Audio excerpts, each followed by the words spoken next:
quotes, misquotes, and misleading attributions to get me out of the writer's habit of attributing everything to Mark Twain. I've got the 776 even stupider things ever said. Dictionary of popular Yiddish words, phrases, and proverbs. Oh, and invaluable is the Christopher Cerf and Victor Navasky's The Experts Speak, where for any subject you can go back and find some expert making a spectacularly embarrassing wrong prediction about how it would turn out. I'm working on a book on the decline of violence, and so this is just a sample of the books that I'm promised myself to read, including The Chemical Weapons Taboo, on killing, preventing genocide, evolutionary psychology and violence, structures of social life, the state, war and the state of war, Eichmann in Jerusalem, the original, which I got from my mother. She'd had it since, this is a original hardcover from 1963 when the book came out, and she just gave it to me.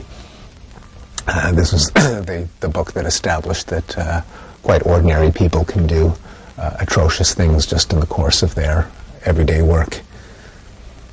I keep here copies of all of my own books in all of the different editions and translations. Every time I get a translation or a book comes out in a new edition, I'll add it to this collection. Could you share with us some of these languages that... Yes, so this is, it's going to be really embarrassing if I get this wrong. Well, here's the language instinct in Arabic. L'istinto del linguaggio, so there is in Italian. If I'm not mistaken, I think this is Hungarian. Hungarian's not an Indo-European language, and so it's completely unrecognizable from the, unlike the Italian, l'istinto del linguaggio, which, by the way, tells us that both instinct and language are from Latin.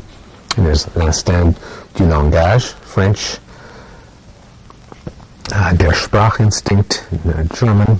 Then I've got How the Mind Works in various languages. I think this is Korean, if I'm not mistaken. This is Japanese, Como Funciona la Mente, in Spanish, Como Funciona l'Esprit in French. Apparently in German, there was no way to translate it, because there was no word for the mind that's exactly equivalent to ours. So they have the very strange title, Wie das Denken im Kopf entsteht, how thoughts come out of the head. That's the best they could do. Here's Polish, How the Mind Works. And in fact, I visited Poland to publicize a subsequent book. Here, my publisher, Penguin Books, has a lovely tradition that when one of their authors gets a book on the New York Times bestseller list, they make up a fancy copy of it with leather binding, gold trim, gold pages, and they give it a monogram, and they give it to the author as a keepsake and a reward. So I have that together with the version that's actually sold in stores. Then the British publisher always has their own cover. So this is the American cover with these colored icons representing the stuff of thought, and the Brits had a completely different idea of what sells. They also decided that it didn't need its subtitle, so the American edition, the subtitle, which I think is pretty descriptive, is Language as a Window into Human Nature. But the British edition has no subtitle. The British also had a little marketing gimmick where they took one of the chapters of the Stuff of Thought and they reprinted it as a little micro book that they sold for a few pence. This one, The 7 Words You Can't Say on Television, an homage to George Carlin, is from the chapter on swearing from the book, and they sold it separately. They did that also with, for my previous book, they excerpted a chapter called Hotheads and sold it separately. They managed to spell my name wrong on the on the spine, but but I've forgiven them. And then Rebecca's, since I'm married to another author, we have a collection of her fiction and non-fiction also here. And again, in various languages, editions, bindings, and so on.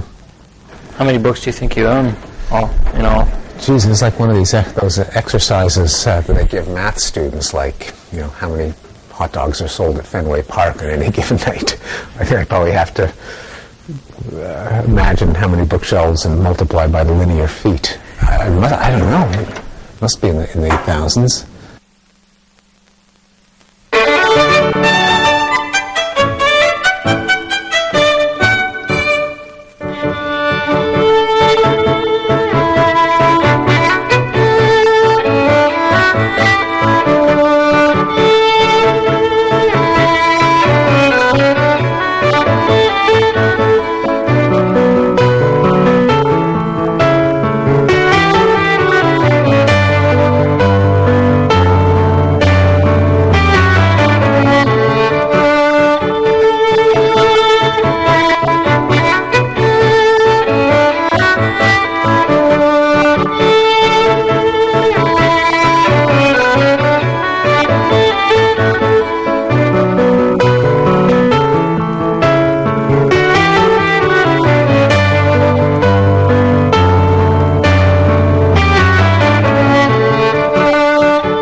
We're back with our guest, Steven Pinker, who's our guest this month on In Depth. More about 40 minutes of your phone calls and questions via email. You'll see the phone numbers at the bottom of your screen and the email address if you'd like to join us. How's a word born? Oh, well, it has to start with someone. Mm-hmm. Some wordsmith somewhere has to have the light bulb that allows him or her to put a sound together with a concept that doesn't yet have a label. And it's a bit mysterious how it happens. Most of us are bad at conjuring nonsense syllables out of the air, like blick or glorg. So first, a sound has to come to mind. Often this will be encouraged by sound symbolism. There's certain sounds that feel like they go with certain concepts. Bling, grungy, scuzzy, gonzo. They probably had the odds in their favor for being connected to what we now use them for.